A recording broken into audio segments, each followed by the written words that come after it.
Oh my gosh, welcome to the Kim Sunshine Show, and I have an exciting show for you today. So I'm sitting here with Sherry Peck, and we have seen each other around. We've seen each other at the Christian Business Network, which was awesome. We see each other at church, which is Life Coast Church. But aside from that, we don't know much about each other, so you're going to find out as we find out about each other right here on video. So Sherry, tell me a little bit about you. I live in Palm Coast, Florida. I've been here for 5 years. I'm a mom of 3, 4 if you count my husband. Well, I've been a business owner and been an entrepreneur ever since I became a mom. So 22 years out of corporate America. wow, I love it. My own business. And what kind of business do you run? So I run a health and wellness business now after almost losing my son to Lysol, losing my mother to cancer. Wait, that's a big thing. That's a big thing. Almost losing your son to Lysol. So tell us a little about that. What did that look Child like? on the floor, changing a diaper, and watched his eyes roll back in the back of his head, and he was unresponsive. Wow. And we didn't know what happened. Wow. We called 911. We had 2 ambulance rides, 2 hospitals that day. Almost lost him. Wow. And when we found out that it was Lysol, something I thought I was using to protect my family and my home, that opened my eyes. Wow. I'm a big believer in eyes being opened. Yes. And I had just lost my mom to cancer, and she was young. She was only 54. I'm sorry to hear about that. Thank you. But that's what got me passionate about wellness. That's the one thing that we all have in this life that we need to take care of. It's precious. It's once we lose it, what can we do? There's nothing that can buy. Yeah, your health is the one we can always make more money. 2 things we don't always get more of is health and time. So those are 2 things we have to be very, very careful and mindful of. Wow. So I can see your passion. So you're all about holistic. Is that like if we were to give an overview umbrella name for what you're doing, is it holistic improvements on your health? I'm helping families detox their lives. Oh, detoxing. Like get rid of chemicals in your lives, get rid of toxins. I work with a wellness company where we are able to help people switch to a safer store, almost like a grocery store. Okay. Safer options for the home, for what goes on our body, what goes in our body, what we use on a daily basis. Okay. All of those things can affect us. I used to have asthma.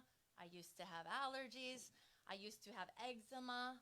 And doctors couldn't help me. Right. And those things are a thing of the past. It's interesting because the things that affect us in our environment or even that affect us because we put ourselves in that position, they want to have a pill for it, a cure for it, instead of changing the original thing that caused it in the first place.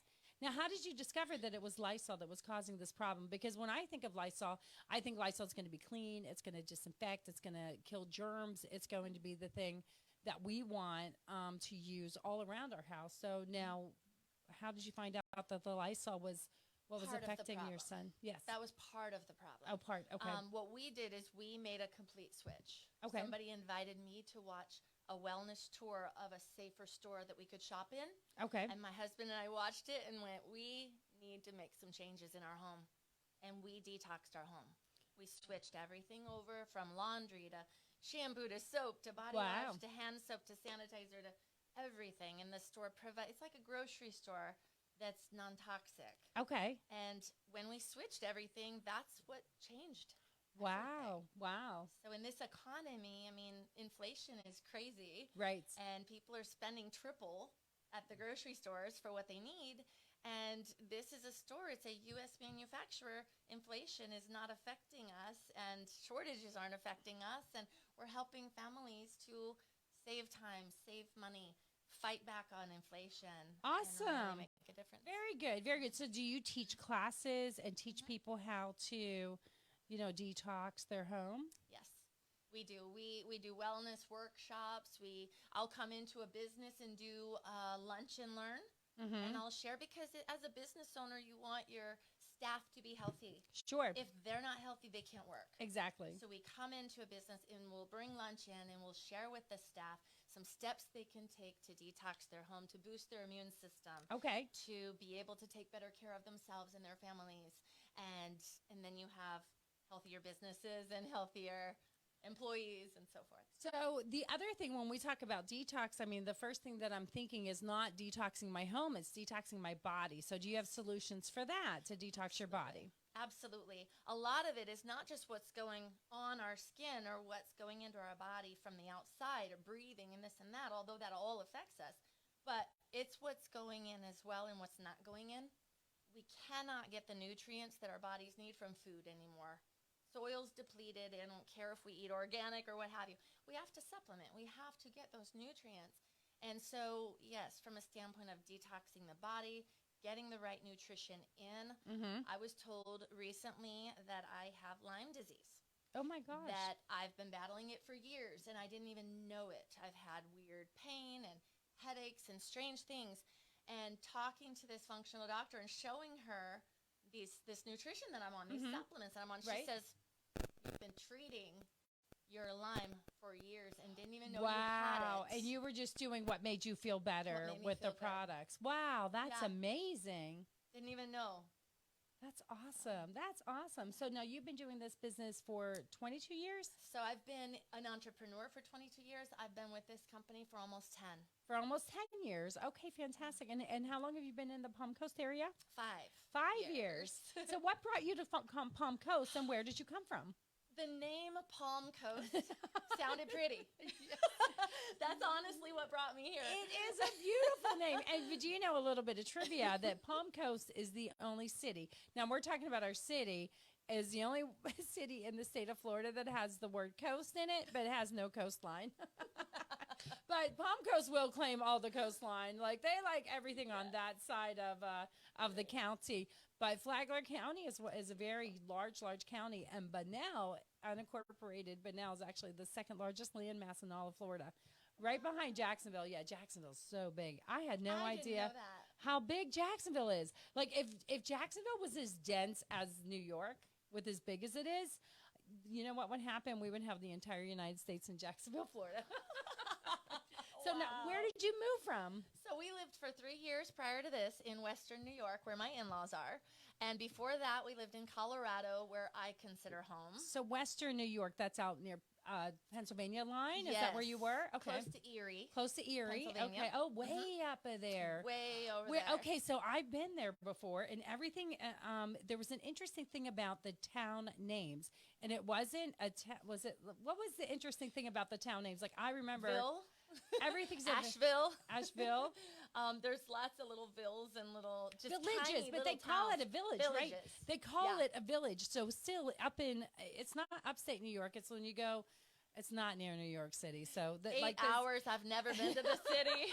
I'm a country girl. I'm not a city girl. So you were north of Pennsylvania. So I grew up in Pittsburgh, Pennsylvania. So I know that place well. And we would go straight up north to get to Niagara Falls. So you'd have to go through this part of New York, which is absolutely beautiful. And small towns and so country. Like, it is. Loved it. It's awesome. Like, it's redneck up in there, and everything is called a village. So it would be the village of Asheville, the village of, Johnstown or whatever. So I thought that was the most interesting thing, because I've never seen that anywhere else in the country except that part of New York. Yeah. So that's cool. So winters were a little rough there. A bitter cold. That's kind of why we're here. Working from home and being an entrepreneur, it gives you flexibility to live wherever. Exactly. 8 months of winter is not easy. It's hard. And the other interesting thing about the winters up there is you're right off of Lake Erie. So you've got that. We learned about lake effect snow. It is not just your normal snow. It's not just it's a whole different snow. It's 5 feet of snow. It's 10 feet of snow. It's kids jumping off the roof into the snow. We had so much fun in the snow. I'm lucky I still have all my fingers and toes, because we would just play outside till we turned blue. It's time to go home. You're turning blue. Yes. That's how we grew up too. Exactly. So we used to do, so I'm going to go way back. We used Wonder Bread. So you probably had Wonder Bread in your area there, but we would use the bags from the Wonder Bread for inside of our shoes, on the outside of our socks. So once you put your socks on, you would save these Wander Bread bags for the whole week, and then you would use those to make sure your socks didn't get wet. I don't know. Other people might have had different kind of shoes. We did it. But we did it like it was like a normal thing. And we didn't have plastic grocery bags then. We had paper. So the only time you were getting that plastic bag was really on your bread. Right, Like right. bread We was did it. the first one to have the plastic bag. Wet so. socks and snow and ice. Don't- Not a good mix. Because then your feet get colder faster. And then we had the radiators, the metal radiators. We would always put our shoes and socks. Everything was around there drying off. Oh, it was awful. But yeah, that was growing up back in the day. What a difference. No wonder why we have allergies today. So, you moved to that part of New York, but you came from Colorado? Yes. So were you up in the mountains in Colorado? For a time we were. My husband was a police officer in Estes Park, and up where the Shining was filmed at the Stanley Hotel. I was in that movie. Watch for me. I was an extra. You were? Oh my It was gosh, so we have fun. famous people here. So we actually lived on top of a mountain for a couple years Wow. back in BC before I had children. BC before children. I love it. Four-wheel drive. You had to have four-wheel drive to get to it. Oh, no kidding. It was crazy, but it was No awesome. kidding. and we Beautiful loved it. there up in the mountains. So the air's a little denser up there too. Yes. So did you feel a lot more energy coming to Florida? I had already been in New York for a few years, Mhm. so I wasn't dealing with the altitude, and I never really was affected by the altitude because I lived there for so long. Right, right. So Florida is flat, and I love to hike. I'm missing mountains a little bit. Hiking in Florida is taking a walk. Right. I'm missing that, I'll be honest. So yeah, and the woods here are a little different. Very. They're very different here. Like so. Very. So when I moved here, I moved from Tennessee. So we have beautiful mountains not far away. There's plenty of hiking trails up in the Cherokee National Forest, which is only about 8 hours away. So I suggest I'm you go up going. there. It's a complete change I'm going. of scenery, and it's absolutely beautiful. And I suggest everybody goes. And don't be afraid when there's Jurassic Park millipedes in there, because they look like the ones from Jurassic Park. We didn't have those up in Pennsylvania when I was growing up. But yeah, I definitely see the difference in the forest. I think that's probably what I miss more than anything is the smell And of fall. the forest. And I'm okay with that fall, but yes, this is now, Colors. we're getting on the change of the colors, and it's a great trip to go up there. And even if it's a drive just for the weekend, it's awesome. Well, Sherry, I want to thank you so much for being on the show with me here today, and we could talk forever. But one question I have to ask you, if somebody's just moving here to Florida and they go out to the ocean, let's say they get stung by a jellyfish. So have you heard about the remedy and what to do for that? I have, and that happened to us on our first day in Florida. It did. My youngest son got stung by a jellyfish the very first time. So we went who to the did the beach. deed? So that was supposed to be the deed, and the poor kid wouldn't let me do it. Oh no! He's He like was no. freaked out He's about like it, no. so we went and got vinegar at the store. Someone said that would do the same thing. And He it wouldn't worked. let me do And it worked. You were like, ready. I'm gonna take care of you, kid. Come, the porta potty is right there. We're Right, going. right. He wouldn't let me. That's so funny. Oh my gosh, it's amazing. Well, if it's gonna save my life, I'm gonna say do it. Turn my head. I'm not gonna look. Depends on where you get stung. Really, the leg, not a problem. Go ahead and take care of business. But thank you guys so much for tuning in on the Kim Sunshine Show, and for Sherry Peck, and we welcome you to Paradise. A great addition to our community, and we're thankful to have you here. Thank you so much for having me. You're welcome. Bye.